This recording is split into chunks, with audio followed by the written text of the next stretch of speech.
First up, we're going to be speaking with Sam Watson, Aboriginal elder and activist from Queensland, and specifically Brisbane, and he'll tell you what land he's on when he introduces himself.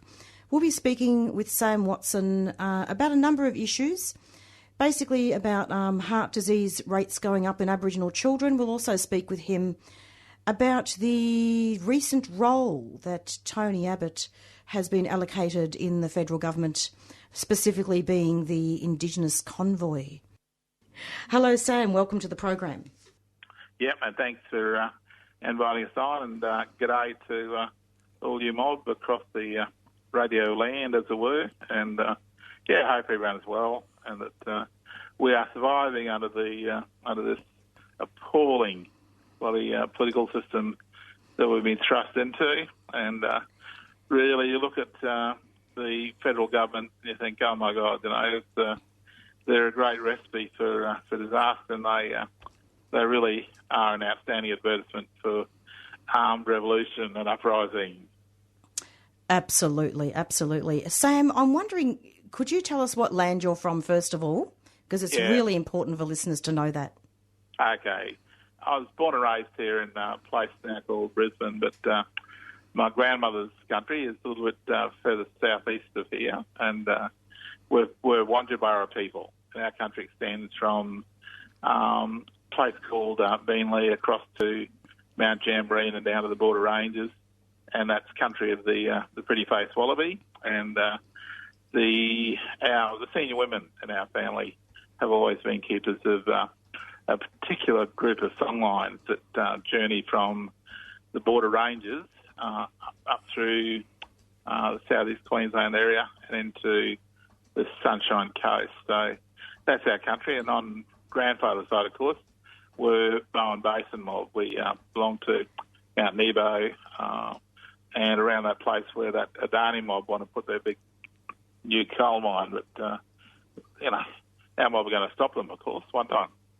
Absolutely. It is important for your mob to stop that, isn't it? Absolutely. We've had enormous support across the broader community, and that, again, just exemplifies and solidifies the importance of the working partnership that's now developed between the black political movement and the broader mainstream political struggle, because, as they say, united we stand, but divided we fall. So we do need to come together and stand together one time. Absolutely. It's pretty important. So I think what we need to concentrate on now, Sam, is I'm wondering if you could just talk a little bit about the heart disease in Aboriginal children. And you were mentioning off air that rates were going up. That's right. And in recent weeks or recent months, senior medical people have raised the alarm bells, because Aboriginal children in those so-called remote communities are suffering from diseases and conditions that disappeared from the mainstream urban communities years ago, decades ago. And when you see these small children with very tiny, thin bodies, because they're quite malnourished as well, and they have the age-old diseases and symptoms, and you see these little ones having to undertake open heart surgeries at their age before their 10th, 12th birthdays. It's absolutely appalling. And then our mob, who are journalists and camera people as well, go behind the scenes and have a look at the appalling conditions that our people have to live in those remote communities. And it's just it's mind-numbing that these children have to live in places like that. And it goes back to, this right across that broad gamut of from day one of the European invasion of our country, right the way through the 1800s, the 1900s. And even though historians and politicians will come forward and say there have been great improvements, that Aboriginal and Torres Strait Islander people were able to take actions before the Industrial Relations Court and win the right to be paid equal wages. But what happened during the 50s, 60s, 70s is that when our people did take actions through the upper courts and win the right to be paid equal wages instead of being paid bags of rations. The white fellas who owned the cattle runs and ran the big properties and sold the beef, white fellas didn't pay the equal wages that they were ordered to by the court. The white fellas simply sacked Aboriginal workers and just removed them from those places which were their traditional homeland. So when you win on one hand, when you win the right to demand equal wages, the ruling class will respond by simply stripping away further rights. So it's an ongoing class warfare. Yep. Definitely a class war, and in fact that really adds up historically, doesn't it, to the fact what you're saying then, Sam, is that there's been a lot of atrocities that have happened during colonisation and during the frontier wars, which isn't acknowledged at all.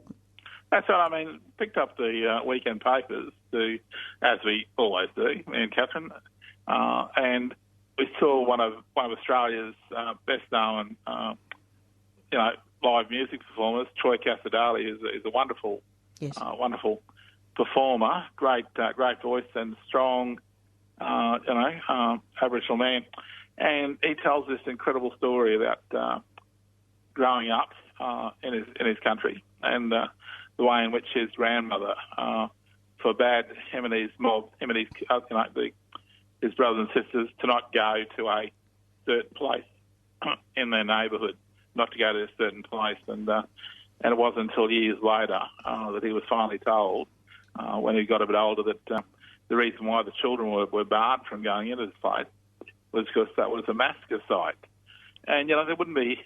Every Aboriginal community across Australia, every Aboriginal family would have a truth like that back there in the shadows, and they're not told these things until they're old enough to be able to process just what happened. So that's right. And that you know that hundreds, thousands of our people were slaughtered, massacred, hunted down like animals, like feral pests, and yet very rarely were any of these murderers, any of these butchers ever brought to account. I mean, after the atrocities of the Second World War, the global authorities spent decades tracking down the perpetrators of the Nazi Holocaust, and large numbers of those criminals and butchers were actually arrested, charged,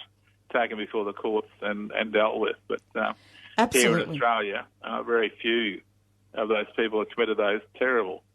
Absolutely. No, it's there's a lot of stuff about massacres, and I'd like to talk to you about that another show, because that'll just take up a whole show, really. But we've only got a couple of minutes left. But so with the heart rates of children, what are some solutions that we can have put in place to try and improve that medical care?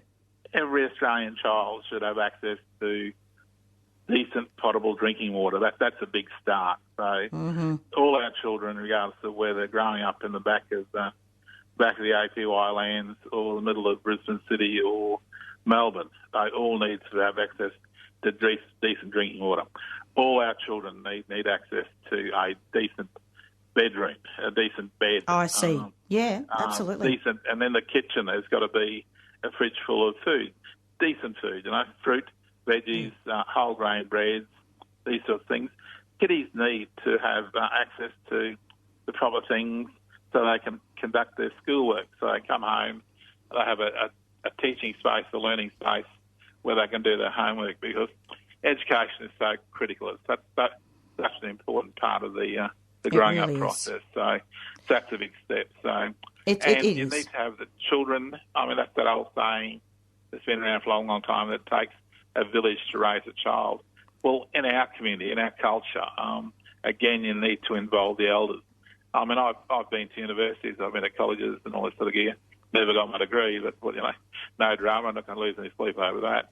But 99% of what I know, I learned from my elders sitting in a place like Musgrave Park. Didn't learn in the white collar classrooms. I learned it there, sitting down there with uncles and aunties who'd travelled the world and taught me those things I need to know as an Aboriginal man. So these children, unfortunately, because they have no future in front of them, because they can't see any success stories in their own families, in their own communities, they think they've just given up so early. They just don't think they have any hope in life. And, absolutely. And we need to turn that around. We need to engage with them. We need to engage with their parents, their communities. We need to say, no, there is a life beyond this, that you will succeed. And we need to actually, as I said, you've talked about it in the context of history as well, which is important. Now, just very quickly, are you able to just quickly comment, because I know this is something you wanted to talk about what you think as an Indigenous person in regards to Abbott, Tony Abbott having that role liaising with Indigenous people? Well, Tony Abbott can take his bike and he can take his red Speedos and he can stick them where the sun don't shine, because he was a waste of time as a Prime Minister, a waste of time as a politician. I mean, these mob down in Canberra, we don't see them up here in places like Brisbane. You don't see them in places like Palm Island or Doomadgee or out on the APY lands or in those 73 designated communities in the Territory. You don't see them, in the real places where Aboriginal people live and work and battle day to day. So Tony Abbott needs to get out there. If he's going to be the minister's envoy for Aboriginal affairs, needs to get down to a place like Musgrave Park.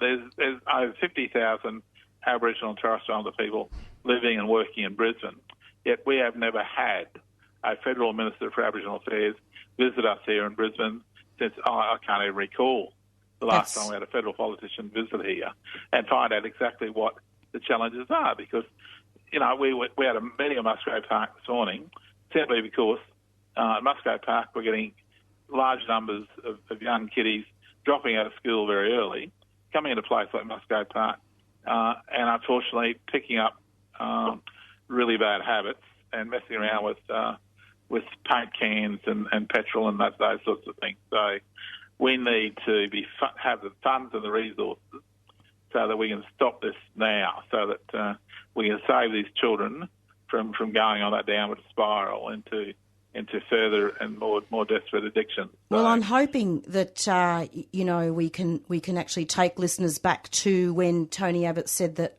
before white people came, that it was just bush, that it was terra nullius,